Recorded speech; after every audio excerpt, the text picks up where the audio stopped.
కుమారునికి పరిశుద్ధాత్మ నామంలో నా ప్రియ దైవ జనాంగానికి ఉదయకాల సమయంలో ప్రత్యేకమైన వందనాలు తెలియజేసుకుంటున్నాను.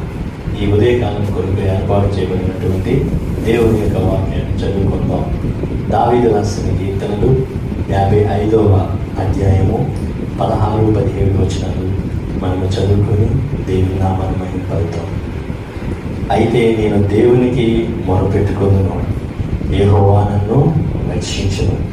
సాయంకాలమున, ఉదయమున, మధ్యాహ్నమున నేను ధ్యానించుచు మొరపెట్టుకొనును, ఆయన నా ప్రార్థన ఆలకించును. దేవునికి మహిమ కలుగును గాక. మరి దేవునికి మొరపెట్టుకుంటే ఆయన మనం రక్షిస్తాడు. ప్రతి నిమిషము, ప్రతి క్షణము కూడా మనము మొరపెట్టుకోవాలి.